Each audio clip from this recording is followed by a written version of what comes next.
Hundreds of coffins with Russian officers, a powerful missile strike by the Ukrainian armed forces on Donetsk. An assassination attempt on Putin in Sochi, Ukrainian drones attack the residence. Simonyan nearly died, an urgent surgery. Cancer was discovered in the propagandist. A sensational statement from Zelensky, he personally challenged Putin. Russia dropped an aerial bomb on our elderly people who were receiving their pensions. There were dozens of fatalities. Naked people are being tied to poles. Horrific footage of torture in the Russian army. Russia has not yet begun to use chemical weapons on a mass scale at the front. Meanwhile, the Ukrainian army launched a massive counterattack in the Donbas. Hello, my name is Karina Kleshaun, and right now here are the main stories. But first, please like this video and subscribe to our channel so we don't lose touch with you on YouTube. The Ukrainian armed forces continue to attack Russian military targets, even as Russia strikes at the civilian population. Recently, our military carried out a combined retaliatory strike against Russian forces in occupied Donetsk.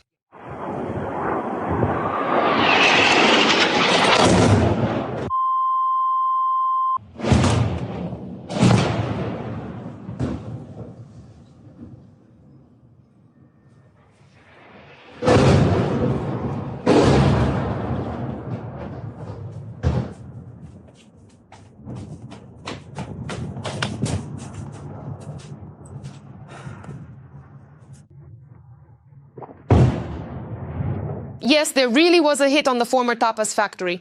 There were up to 5 cruise missile strikes there. And that's exactly where the command post of the occupying army is located.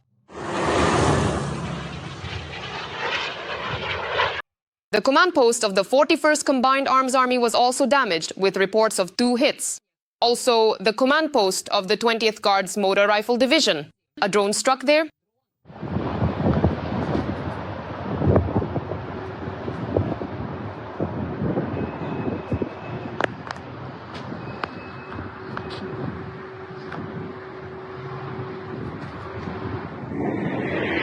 After that, Ukrainian unmanned aerial vehicles, commonly known as drones, also successfully flew into Putin's favorite Black Sea resort city, Sochi, a place he frequently visits and holds dear.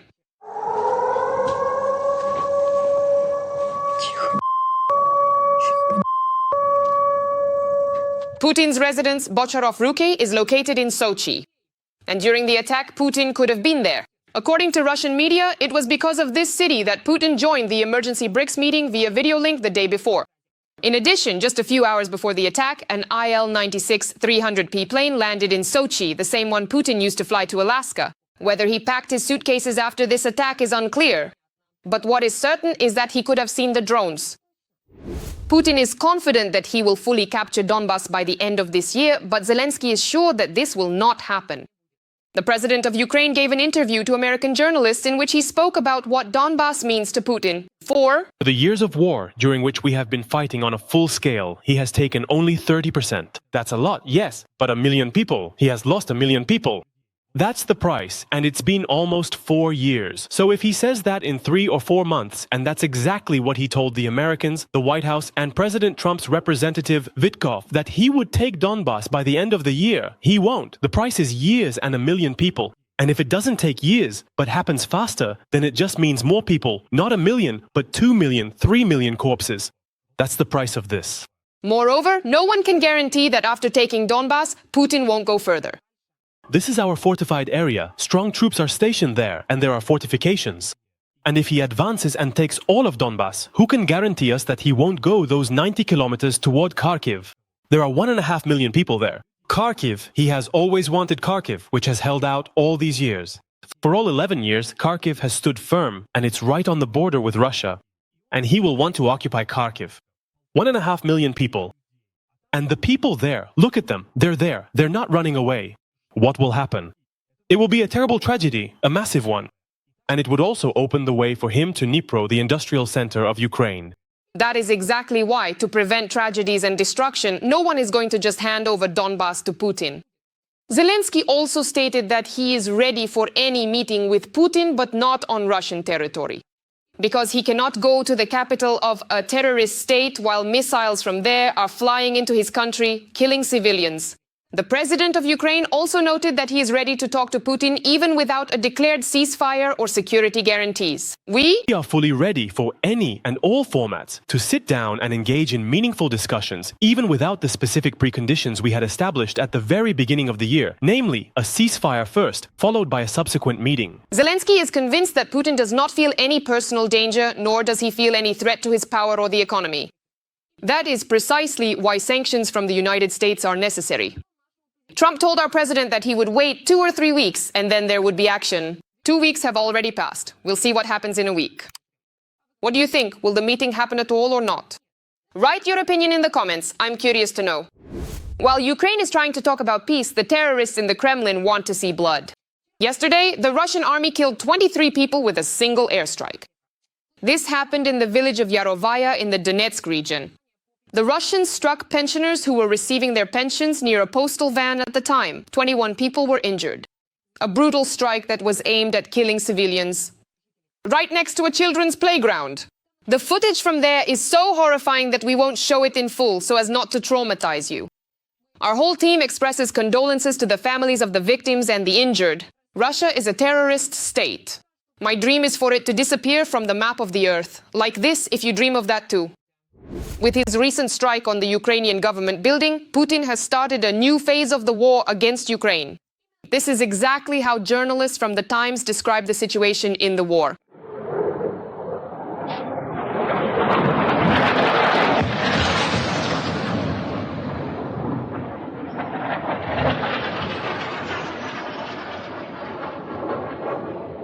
What saved the building was that the warhead of the Russian missile, 450 kilograms, did not detonate. The fire was caused by the ignition of fuel from the missile's tank. The confidence of the Russian dictator increased significantly after his meeting with leader Xi Jinping in Beijing, where cooperation between the countries was discussed. This assumption by journalists and experts is supported by the attack on Kyiv, the first strike on a government building in 3 years. After all, Putin and his team have repeatedly spoken about striking decision-making centers. Is that really the case? Let's take a look. But the fact that Putin is feeling overly confident is also reinforced by the hybrid war with Europe. Over the past 4 months, due to Russian jamming, 123,000 flights have experienced GPS disruptions. As Sweden, together with the Baltic region countries, has stated, Russia is deliberately jamming satellite navigation signals, which poses a serious threat to international flight safety. Maybe it's time to start responding?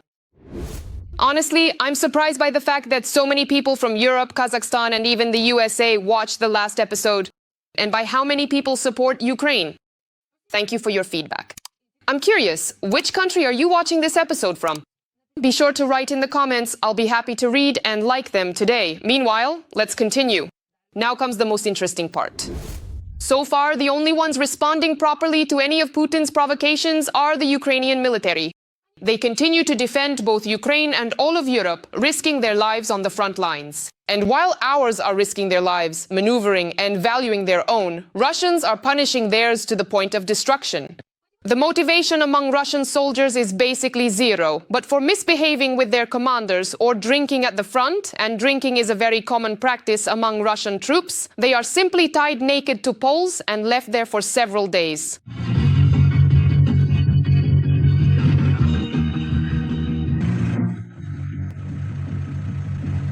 Where did you lose your eye, Father? Let's go, there's more over there.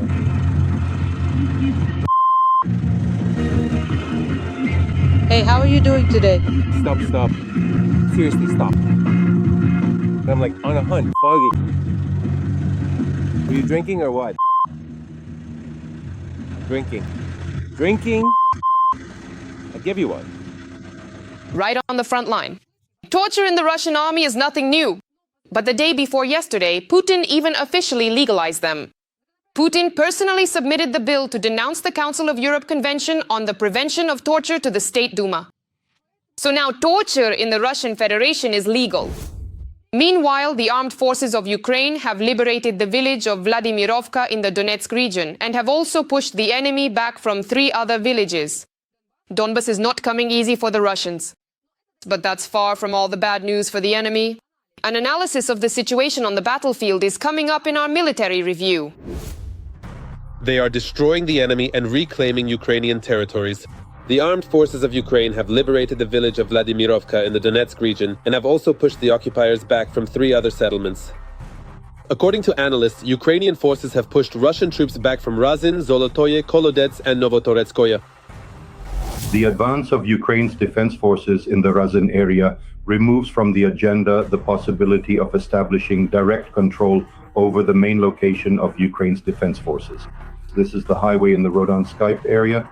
This is a significant tactical success for Ukraine's defense forces.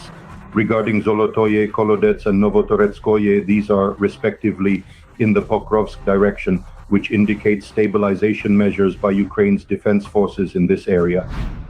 And while the occupiers are counting their losses at the front, in Russia they are tallying up their financial losses. The armed forces of Ukraine attacked the Ivsky oil refinery in the Krasnodar region with drones.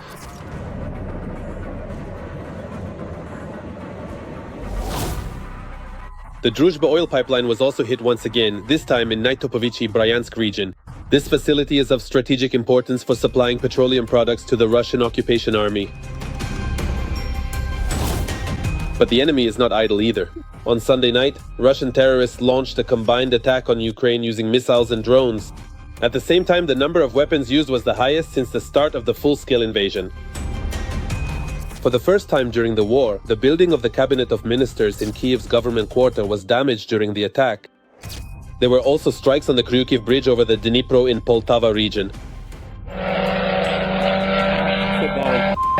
Sit down. Sit down. Bye. According to the British publication, the largest attack on Ukraine indicates the Russian dictator's unwillingness to end the war. And the shelling of the Ukrainian government's premises is a deliberate element of Putin's strategy. Foreign commentators write about this.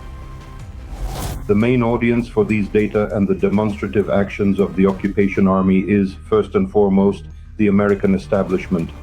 I would also like to point out that once again, the strikes on both the government quarter and the logistical infrastructure of the Ukrainian side, as well as the energy systems of the Ukrainian economy, are taking place on the eve of Trump's meeting with European leaders, where first and foremost the so-called issues of Ukrainian state security will be discussed, that is, the so-called security guarantees. Already on Sunday night, the aggressor countries carried out a new massive attack on Ukraine's energy system. One of the thermal power generation facilities in the Kyiv region came under attack. Fortunately, the Russian Federation is increasing the number of attacks on energy facilities within our country. This has already become a constant tactic of the Russian occupation forces, either at the beginning or during the heating season, to plunge Ukraine into darkness both literally and figuratively. To fight the occupiers, Ukraine is doing everything possible, developing its military-industrial complex. The largest Ukrainian drone manufacturer will build a drone production plant in the United Kingdom. They plan to launch serial production at the beginning of next year. In addition to the United Kingdom, there are large-scale projects for joint UAV production in Denmark, Germany, and several other European countries. This is evidence that European partners understand Ukraine's urgent need to increase the number of strike capabilities for its defense. First and foremost, this concerns strike drones with a range of over 1,500 kilometers. Accordingly, the production of FPV drones is also being scaled up. Meanwhile, Putin may be preparing for yet another war. The Russian dictator might attempt to invade NATO's Achilles heel, the Suwałki corridor.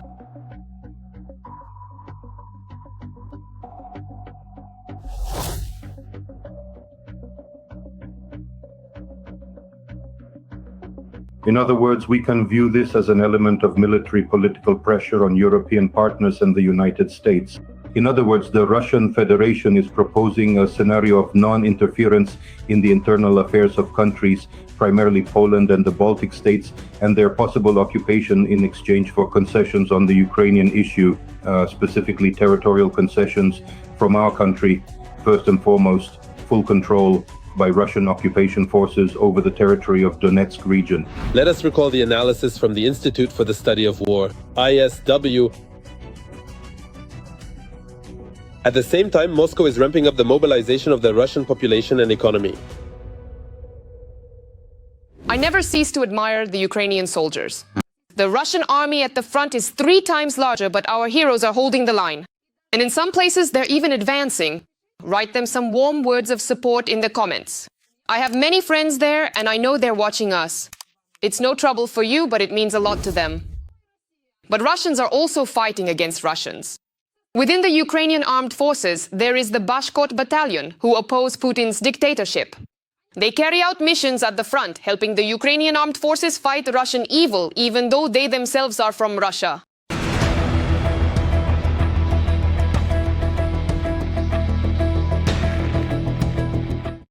The Bashkir battalion has been part of the Ukrainian armed forces since 2022.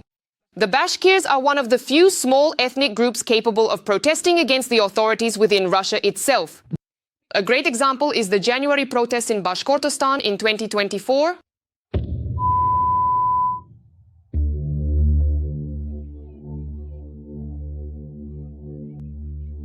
After this major protest action, people began to be prosecuted en masse. But that didn't stop them from continuing their work.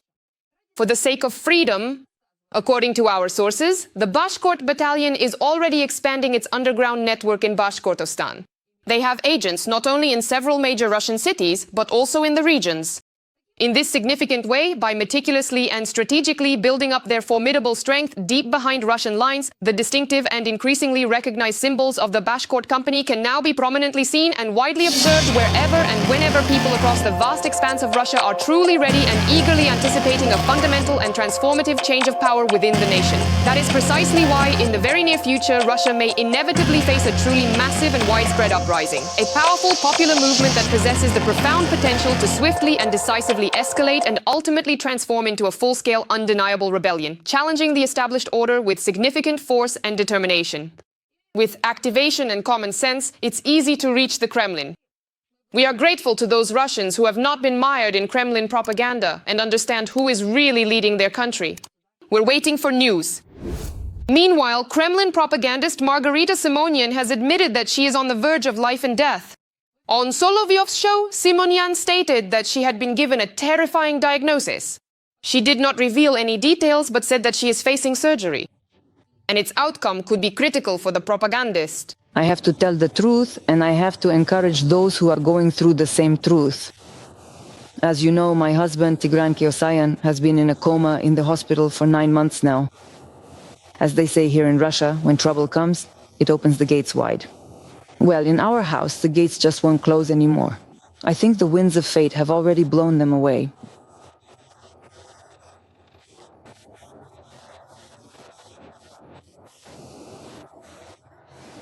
Tomorrow I have surgery, right here, under this metal. The surgery took place yesterday. Right after anesthesia, the propagandist spoke about her condition. A couple of hours ago, I woke up from anesthesia, and I'm already nibbling on a chocolate bar. I'm typing slowly and awkwardly for now, sorry. Thank you to everyone who worried and prayed for me. I love and appreciate you all very much, too. Everything from here on is entirely in God's hands. I will put my trust in Him. Not sure if anyone actually prayed for her? Well, whatever, facts are facts. Whether she'll live until the end of this year or go join her husband is unknown. What do you think? Write in the comments. Every voice matters. Join our community, support independent journalism and help us bring you the truth from Ukraine. Become a member of Ukraine Today. Join us now. But there's another patient there as well. The illness, that is Kadyrov's delusions, are progressing.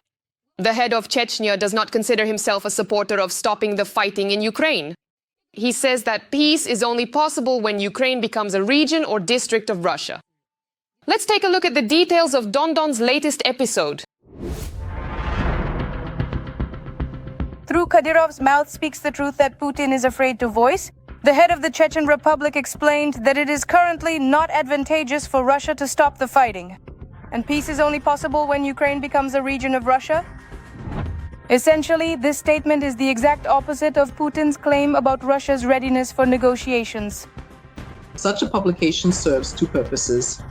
The first purpose is to show that he is still alive and can even do something. And the second, equally important purpose is to clearly show that supposedly there are not only influential people like Vladimir Putin in Russia, who is even seemingly ready to give up significant parts of the Zaporizhia and Kherson regions that they have already formally incorporated into their constitution, but also so-called hardline hawks, who would absolutely not settle for anything less than the entirety of Ukraine. However, this particular narrative is primarily meant to make Putin look not so bad after all, to truly show who the real uncompromising hardliners are. Kadyrov claims that he is not a supporter of stopping military actions in the area of what the Russian occupiers call the special military operation, and that a ceasefire is currently not beneficial for Russians. This kind of freedom is meant to show that, well, Putin is still relatively sane, but he has some completely crazy people around him, so he's the one holding these totally insane people back. So on one hand, we see this nonsense that Kadyrov is spouting, and on the other hand, we see some kind of super mega tough guy in Moscow just to demonstrate that we have some absolutely insane people here with outrageous demands. Kadyrov's crazy idea about Ukraine is coming to an end. Not so long ago, he claimed that the President of America, Donald Trump, was a Chechen. After the failure, essentially the failure of the talks in Anchorage, and after that demonstrative performance in China, I don't think Trump will be going for a direct meeting with Putin anytime soon. Yes, maybe if he manages, he'll arrange a three-way meeting, Putin, Zelensky, and himself, Trump. But as for a direct meeting with Putin, I don't think he'll go for it. Ramzan Kadyrov is a service dog who obediently follows his master's orders, getting his bone as a reward. And it doesn't really matter to him whether it's one master or another who gives him that bone. If something significant were to happen to President Putin, then Kadyrov's heavily armed bandits, a formidable force, could potentially play a very crucial and decisive role in the subsequent redistribution of power after Putin's departure, and might choose to side with one of the various groups that will inevitably be fighting for control and influence. Nevertheless, no matter how you look at it, everything Kadyrov does comes from Putin.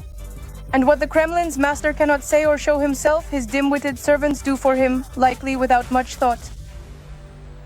Russian occupiers are violating the laws and customs of war by using chemical weapons in Ukraine. Journalists have identified some Russian units that possess chemical weapons and are using them against Ukraine's defense forces.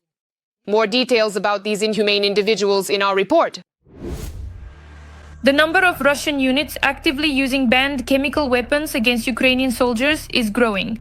There are already tens of thousands of cases of such use. I was surprised. We heard that since the start of the full-scale invasion in 2022, Russia has carried out more than 9,000 attacks using chemical weapons against Ukrainian troops. That is significant, and since intelligence reports indicate that the use is becoming more intense, this is a major cause for concern. This shows that Russia wants to inflict as much pain and suffering as possible to force Ukraine to surrender. We are talking about a documented case of the use of these grenades with chemical agents by servicemen of the 114th Separate Motorized Rifle Brigade. Russian servicemen dropped chemical grenades into the shelter of Ukrainian defenders. In addition, servicemen from the 136th Motorized Rifle Brigade of the armed forces of the occupying country were identified. These toxic substances are also being used by National Guard troops. By the way, a few years ago, the Russian dictator himself boasted that Russia had gotten rid of all its chemical weapons, but as usual, he lied. This is indeed a truly historic and momentous event, because today, the very last chemical munition from Russia's extensive chemical weapons arsenals will be completely destroyed, marking a significant milestone. Without any unnecessary pomp or excessive ceremony, it can truly and unequivocally be said that this is indeed a profoundly historic and momentous event, especially considering the truly enormous and vast stockpiles of highly dangerous chemical weapons that were inherited from the Soviet times, which, according to numerous and well-respected experts, possess the destructive capability to have utterly destroyed all life on Earth not just once, but several times over, a truly terrifying prospect. This is a significant step toward making the modern world more balanced and safer, more secure.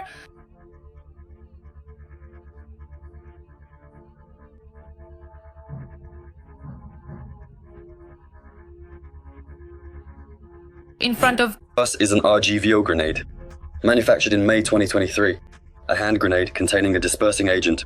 What specific substance is inside? It's chloroacetophenon, a combat toxic agent from the group of lacrimators. Speaking from my own experience, we were standing about 40 meters away and still felt its effects. It's a very powerful thing. Approximately 70 drops of this gas are enough to kill an adult. Chloroacetophenon is completely banned by the Geneva Protocol. This fact may indicate the preservation of facilities capable of producing even more lethal poisonous substances, which violates the commitments undertaken by Russia. The RGVO is produced by the National Research Institute of Applied Chemistry in the Moscow region, whose management seems to take pride in their illegal developments. We survived only thanks to civilian products. We made all sorts of firecrackers, fireworks, and so on. We do a lot of things. Now, our priority is still government contracts. And the key issue for the enterprise, I think, as for any defense enterprise, is its mission. That is to create the most advanced weapons for the Russian army. This is about the deliberate violation by Russian occupation forces of international norms and the laws of war, and accordingly a complete disregard for the rules of international conventions, primarily the Geneva Convention, due to the prohibition on the use of chemical weapons. Sergiev Posad has been struck several times already, after which there was an impressive detonation of the weapons produced there, but the institute did not stop its work. That's the kind of mushroom cloud that forms. There was some kind of explosion. That's the kind of mushroom cloud that forms. Oh, how frightening. One of our most valuable assets is that we have our own testing range. You probably know Maliniki, where the thunderous noise comes from. We have a testing range. It's almost 600 hectares. It saves us in the sense that we have a very short time from developing a product to testing it. As a rule, everyone else has to go somewhere far away, Dongus and so on. That means you have to spend a lot of time transporting the products. This allows us to resolve issues very quickly and efficiently. Moreover, even Russian television has reported on the war crimes committed by its own army. Here you can clearly observe the gas mask that was hanging on the machine gunner and also the ammunition boxes. Here is the gas grenade that we have just dropped, as you can see. There have been about 2,500 recorded cases of Ukrainian servicemen seeking medical attention with symptoms of chemical poisoning of varying severity. At the same time, Russian media resorted to their usual wordplay, claiming that it is Ukraine staging provocations in order to, as always, blame Russia. It is not ruled out that another anti-Russian provocation could be organized using toxic substances of Western origin, so that they can then initiate a new campaign in the structures of the United Nations and global media to accuse our country of allegedly deliberate use of chemical weapons. But the Russian authorities can only lie to their own citizens, because when there is both video evidence of their use and even physical samples of the banned weapons, all the chatter from Russian propaganda seems especially absurd. Meanwhile, while Russians are just complaining about the shutdown of messengers and the internet, in Nepal, people overthrew the government because of it.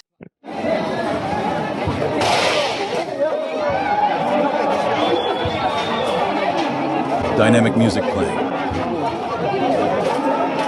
The protests there began because of the blocking of social networks. Back on September 7th, the government decided to block access to 26 social networks, including Facebook, Instagram, and YouTube. People also decided to protest against corruption.